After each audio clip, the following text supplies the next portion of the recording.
नमस्कार, आप देख रहे हैं डीडी न्यूज। मैं हूं आपके साथ भावना नैयर। खबरों को विस्तार से जाने उससे पहले नजर डाल लेते हैं इस वक्त की टॉप हेडलाइंस पर। प्रधानमंत्री नरेंद्र मोदी की मौजूदगी में भारत जॉर्डन के बीच आपसी सहयोग बढ़ाने पर जोर। पीएम ने आतंकवाद और कट्टरपंथ के खिलाफ जॉर्डन के किंग की प्रतिबद्धता को सराहा। आज जॉर्डन भारत व्यापारिक मंच में हिस्सा लेंगे प्रधानमंत्री मोदी। लोकसभा में आज का दिन बेहद अहम। रोजगार और बीमा से जुड़े विधेयक होंगे पेश। शिक्षा संबंधी विधेयक को जेपीसी को भेजे जाने का प्रस्ताव होगा पेश। राज्यसभा में चुनाव सुधार पर चर्चा को बढ़ाया जाएगा आगे।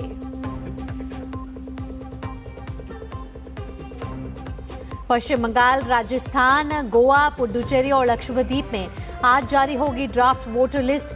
राजनीतिक दलों को दी जाएगी हार्ड कॉपी। निर्धारित समय में कर सकेंगे दावे और आपत्ति। भारत ने संयुक्त राष्ट्र सुरक्षा परिषद में की पाकिस्तान की कड़ी आलोचना। पाकिस्तान को बताया आतंकवाद का ग्लोबल एपिसेंटर। एक बार फिर दोहराई संयुक्त राष्ट्र सुरक्षा परिषद में तुरंत सुधारों की मांग। और 1971 में पाकिस्तान पर भारत की जीत का जश्न मनाने का दिन। आज विजय दिवस के मौके पर राष्ट्रपति द्रौपदी मुर्मू और प्रधानमंत्री नरेंद्र मोदी समेत पूरा देश कर रहा है वीरों को नमन।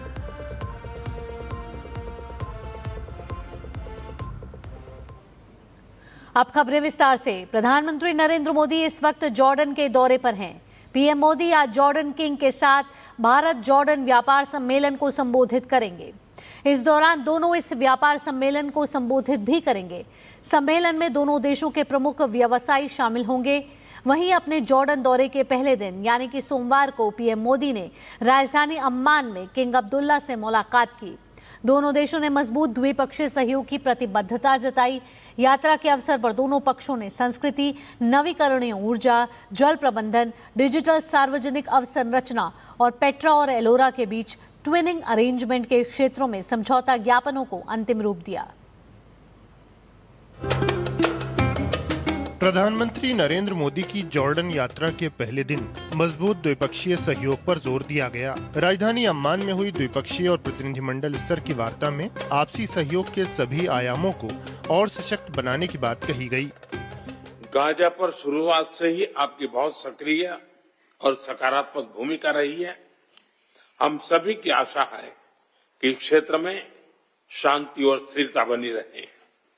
आतंकवाद के विरुद्ध हमारा साझा और स्पष्ट रुख है। आपके नेतृत्व में जॉर्डन ने आतंकवाद, उग्रवाद और रेडिकलाइजेशन के खिलाफ पूरी मानवता को एक सशक्त और रणनीतिक संदेश दिए हैं। रिस्ट्रिक्टेड बैठक के दौरान हमने इस महत्वपूर्ण क्षेत्र में सहयोग को और मजबूती देने पर चर्चा की।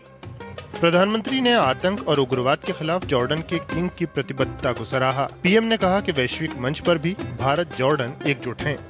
इस वर्ष हम अपने राजनयिक संबंधों की 75वीं एनिवर्सरी मना रहे हैं।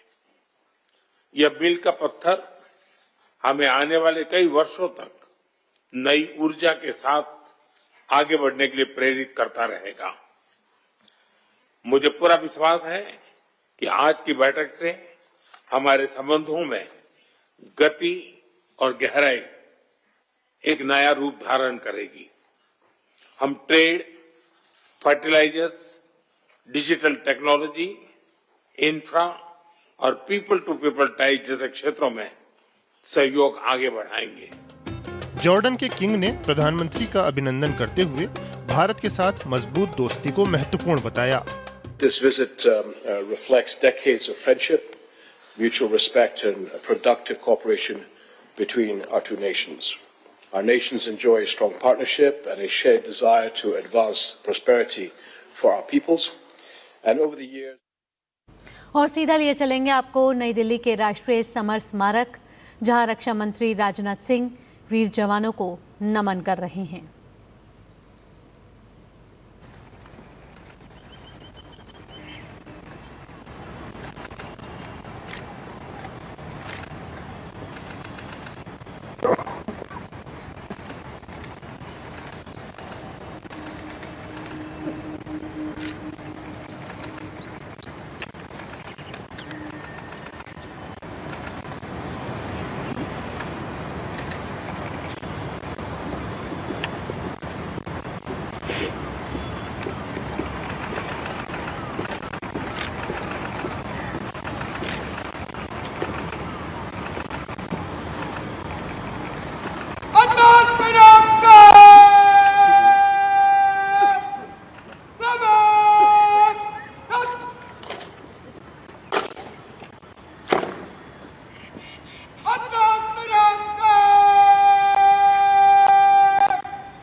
विजय दिवस के अवसर पर रक्षा मंत्री Rajnath Singh national war memorial पहुंचे और वहां पर वीरों को श्रद्धांजलि अर्पित करी। आपको बता दें आज 16 दिसंबर का दिन है और 16 दिसंबर का दिन विजय दिवस के रूप में मनाया जाता है, जहां 1971 में भारत ने पाकिस्तान पर जो लड़ाई लड़ी उसमें जीत हासिल की थी और उसके बाद से ये दिन विजय दिवस के रूप में मनाया जाता है।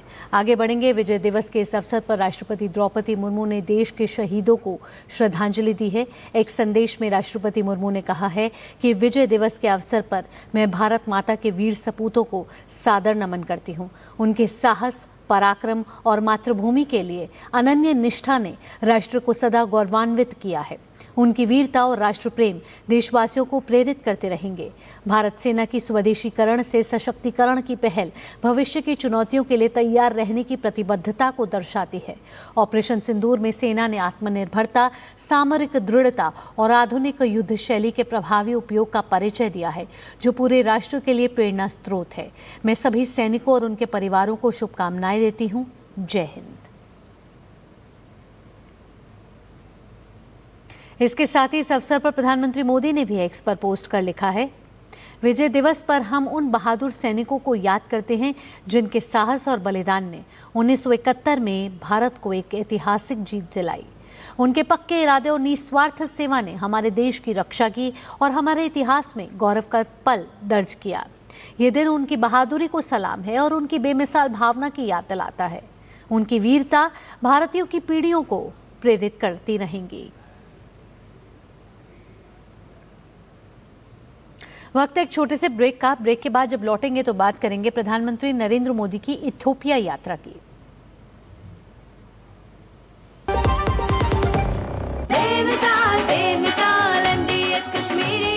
लाल रंग इसका अपार, तीखा कम है फिर भी स्वाद। बेमिसाल बेमिसाल MDH कश्मीरी। और कम दाल पर असली दाल। MDH कश्मीरी लाल मिर्च पाउडर। बेमिसाल बेमिसाल MDH कश्मीरी। MDH। जब धरती चीर कर निकलता है लोहे का पत्थर और मिलता है मोंगिया के जोश से, फिर तपता है, पिघलता है और बनता है फौलाद। अब होता है सरिया सारी खूबियों के साथ। मोंगिया स्टील, मजबूत देश का मजबूत सरिया। ओ हरी भैया, अरे वाह, खेतों में कौन सी फसल लगाए हो? 12 महीने कमा कर दे ऐसी फसल। क्या? मैंने नया व्यवसाय शुरू किया है। उसके लिए पैसे? इसमें किसी निवेश की जरूरत ही नहीं। अच्छा मुखिया जी। अरे मुखिया जी नमस्ते। अरे हरी, कब आ रहे हो? आप बस चलिए, मैं पहुंचता हूं। अब मैं LIC एजेंट हूं। LIC एजेंट बनो, अब बड़ा सोचो। हमारी वेबसाइट पर जाएं या अपनी नजदीकी LIC शाखा से संपर्क करें। ब्रेक के बाद आपका स्वागत है। प्रधानमंत्री नरेंद्र मोदी आज से इथियोपिया की यात्रा पर रहेंगे। पीएम अपने इथियोपिया समकक्ष के साथ भारत इथियोपिया द्विपक्षीय संबंधों के सभी पहलुओं पर व्यापक बातचीत करेंगे। इथियोपिया ही नहीं बल्कि समूचे अफ्रीका के लिहाज से ये दौरा बेहद महत्वपूर्ण माना जा रहा है।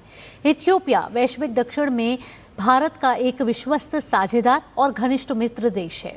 द्विपक्षीय संबंधों के साथ कैसे यह यात्रा सहयोग को और गति देगी, इथियोपिया और अफ्रीकी संघ में भारत के राजदूत अनिल कुमार राय से खास बातचीत की है हमारे संवाददाता अश्वनी मिश्र ने। प्रधानमंत्री नरेंद्र मोदी इथियोपिया की पहली यात्रा पर 16 और 17 दिसंबर को रहेंगे। इथियोपिया में भारत के राजदूत और अफ्रीकन यूनियन में भारत के राजदूत अनिल कुमार राय जी हमारे साथ हैं। सर, बहुत बहुत स्वागत है। और कैसी तैयारियां प्रधानमंत्री जी के स्वागत के लिए? भारत के यशस्वी प्रधानमंत्री का यह 15वें वर्ष में यह विजिट हो रही है। लास्ट जो भारत के प्रधानमंत्री यहाँ आए थे 2011 में आए थे, तो निश्चित तौर से जो इथियोपिया की सरकार है, भारतीय समुदाय के लोग हैं और हम सभी बहुत अत्यंत उत्सुक हैं प्रधानमंत्री जी के इस यात्रा को लेकर के। और यह यात्रा निश्चित तौर पर एक की इवेंट होगा दोनों देशों के रिलेशनशिप में। और हम ये देख रहे हैं कि इस यात्रा के बाद बहुत सारे ऐसे आयाम हैं जो दोनों देशों के बीच खुलेंगे। जी सर, G20 की भारत की अध्यक्षता में ही अफ्रीकन यूनियन को शामिल किया गया G20 में। प्रधानमंत्री जी हर वैश्विक मंच पे साउथ साउथ कोऑपरेशन की बात करते हैं, वॉइस ऑफ ग्लोबल साउथ की बात करते हैं। उस लिहाज से एक समावेशी ग्लोबल ऑर्डर बनाने में यात्रा कितनी कारगर साबित होने वाली है? आपने बिल्कुल सही कहा कि बहुत लंबे समय तक G20 के मंच पर अफ्रीका के बारे में चर्चा करने वाले जो देश थे वो अफ्रीका उस टेबल पर नहीं होता, अफ्रीकन यूनियन उस टेबल पर नहीं होता था। तो इस विसंगति को ध्यान में रखते हुए प्रधानमंत्री जी ने अपने कूटनीतिक प्रयासों के माध्यम से 2023 में भारत की अध्यक्षता में G20 को एक सदस्य के रूप में G20 में अफ्रीकन यूनियन को एक सदस्य के रूप में इंट्रोड्यूस कराया।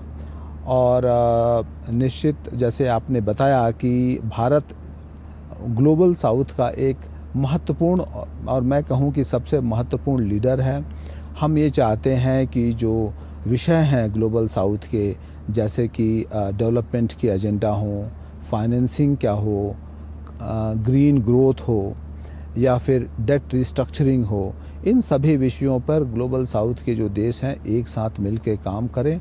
और जो बहुत ही लंबित एक प्रक्रिया है जिसमें कि जो UN और बाकी जो मल्टीलेटरल इंस्टीट्यूशंस हैं जो दूसरे विश्व युद्ध के बाद बने, उनमें ऐसे बदलाव हों ताकि आज की विश्व की स्थिति का वो जो है झलक देख सके, एक लोकतांत्रिक स्वरूप कहीं ना कहीं मिले और सबको उसमें समावेशन उनमें हो।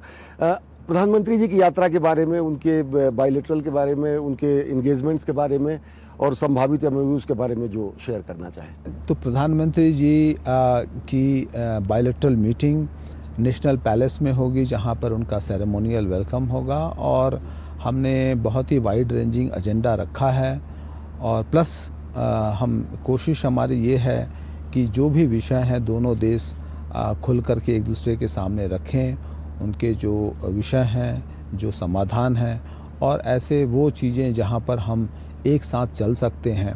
हमने ऐसा पाया कि इंफ्रास्ट्रक्चर, इन्वेस्टमेंट, को production, agriculture, industry, IT, digital public infrastructure, mining, ये सारे वो विषय हैं जिसमें दोनों ही देश जो है आपस में अच्छी साझेदारी कर सकते हैं। ये प्रधानमंत्री जो अभी अहमद साहब हैं उनके निमंत्रण पर यात्रा हो रही है और ये राजकीय यात्रा है। अगर दोनों देशों के बीच में देखें तो 600 से ज़्यादा भारतीय कंपनियां यहाँ रजिस्टर्ड हैं, लगभग 200 के आसपास पूरी तरीके से एक्टिव हैं। फार्मास्यूटिकल्स और दूसरे ऐसे क्षेत्र हैं जहाँ पर भारत काफ़ी ज़्यादा इथियोपिया और समूचे अफ्रीका के क्षेत्र को भी देखें तो मदद कर रहा है।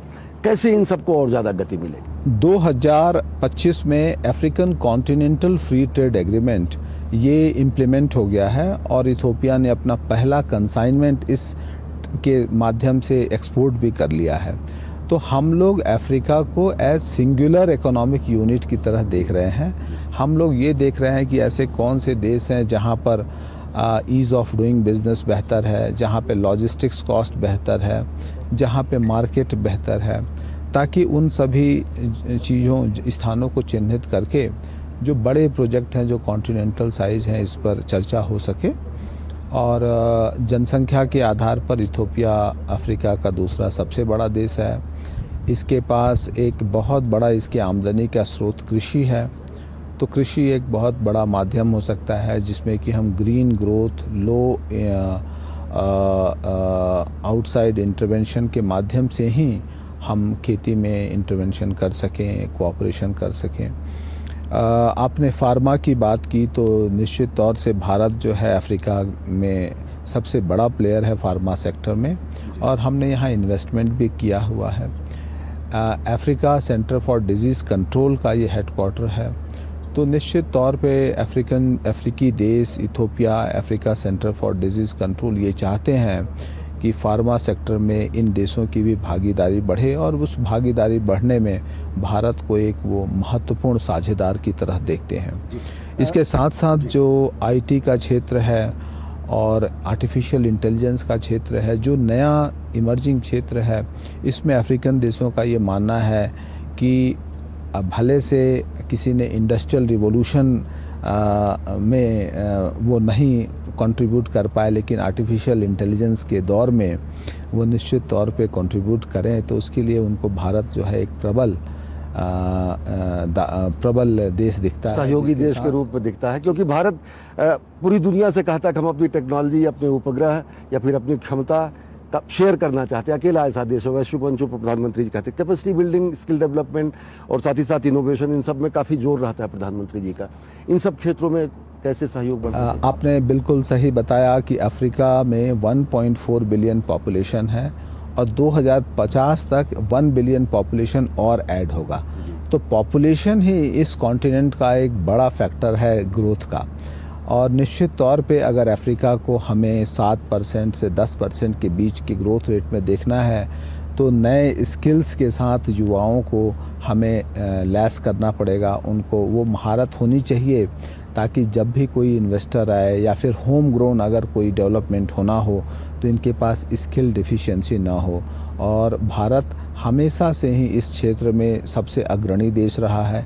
अगर आप इथियोपिया की बात करें तो हम तकरीबन 430 लोगों को स्किल्स के लिए इंडिया भेजते हैं प्रति वर्ष। इसके साथ साथ अगर हम हायर एजुकेशन की बात करें तो इस देश से हम लोग प्रति वर्ष 65 लोगों को भेजते हैं। आज के दौर में भी आप देखेंगे 2000 इथियोपियन भारत में विभिन्न स्कूल, कॉलेज और यूनिवर्सिटीज़ में अपनी ट्रेनिंग ले रहे हैं। इसके साथ साथ चूँकि आपने हेल्थ की बात की, तो भारत सबसे बड़ा डेस्टिनेशन है मेडिकल वैल्यू ट्रैवल का। तो जिन भी व्यक्तियों को ऐसे हेल्थ रिलेटेड इश्यूज़ आते हैं स्वास्थ्य संबंधी, और उनको अगर बेहतरीन इलाज की आवश्यकता होती है तो निश्चित भारत का ही रुख करते हैं। और हम ये देख रहे हैं कि ये जो क्षेत्र है इसमें हम दोनों अफ्रीकी महाद्वीप, खासतौर इथियोपिया और भारत के बीच संबंधों को मजबूत करने के, सहयोग करने के बहुत सारे अवसर उपलब्ध हैं। प्रधानमंत्री का जोर दोनों पुरातन संस्कृतियां हैं, पीपल टू पीपल कॉन्टेक्ट पर होता है। यहाँ शैक्षिक वातावरण में, शैक्षिक एकेडमिक्स में बहुत सारे सैकड़ों की संख्या में शिक्षक यहाँ के विश्वविद्यालयों और दूसरे संस्थानों में रहे। तो कैसे पीपल टू पीपल कॉन्टेक्ट बढ़ेगा, कैसे और ज़्यादा कल्चरल कनेक्टिविटी, डिप्लोमेटिक के साथ साथ कल्चरल कनेक्टिविटी भी और ज़्यादा मजबूत। जैसे कि आपने बताया कि इन दोनों देशों के आपसी संबंध हमेशा से ही बहुत मधुर रहे।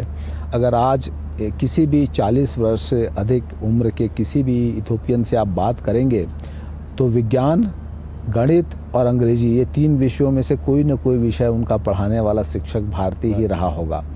तो एक दौर पे 2 से 2,500 हज़ार भारतीय यहाँ पे शिक्षक प्राइमरी स्कूल से पोस्ट डॉक्टरल लेवल तक वो थे, लेकिन हमने बहुत एफिशिएंटली अपने जो स्किल्स है इथियोपिया को ट्रांसफ़र कर दिया। तो ये जो है सबसे बड़ा हमारा ऑर्गेनिक लिंकेज है और सबसे बड़ा पीपल टू पीपल कांटेक्ट है। अगर आप संस्कृति की बात करें तो हर वर्ष सूरजकुंड मेला में इथियोपिया का एक बहुत बड़ा जत्था, प्रतिनिधि मंडल जाता है और वो सबसे प्रभावशाली भी रहता है।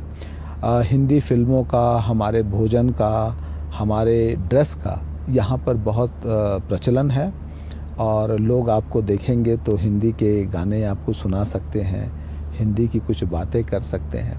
तो अब के जो नए दौर में जब हम आईटी, आर्टिफिशियल इंटेलिजेंस की बात करते हैं तो और भी सुगम हो गया है भारतीय भाषाओं का इथियोपिया की भाषाओं में रूपांतरण और उसका साइमल्टेनियस ट्रांसलेशन। तो पीपल टू पीपल कांटेक्ट के माध्यम से मैं ये कहूँगा कि शिक्षा के साथ टूरिज़्म और इसके साथ साथ जो है इंडियन जो इन्वेस्टमेंट अगर यहाँ आता है तो वो एक बड़ा रोल जो है अपना अदा करेगा। बहुत बहुत धन्यवाद दूरदर्शन से बातचीत करने के लिए। तो भारत निश्चित तौर से एक स्थिर, समावेशी और एक ऐसे ग्लोबल ऑर्डर की बात करता है जिसमें दुनिया के सभी देशों और महाद्वीपों की सहमति हो, वो शरीक हो, उनकी शिरकत हो। और प्रधानमंत्री नरेंद्र मोदी की यात्रा केवल इथियोपिया ही नहीं, अफ्रीका की आवाज़ को भी वैश्विक मंचों पर मुखर करेगी। ये ग्लोबल साउथ के और साउथ साउथ कोऑपरेशन की मुखर आवाज़ बनकर उभरेगी। और साथ ही साथ प्रधानमंत्री जो ग्लोबल साउथ और साउथ साउथ कोऑपरेशन की बात करते हैं उसमें और नया आयाम जुड़ेगा। कैमरा पर्सन शुभम और ललित के साथ Ashwini Kumar Mishra, DD news, Addis Ababa, Ethiopia. इसी के साथ इस बुलेटिन में इतना ही। देश और दुनिया की बाकी खबरों के लिए जुड़े रहिए डीडी न्यूज के साथ। दीजिए अनुमति। नमस्कार।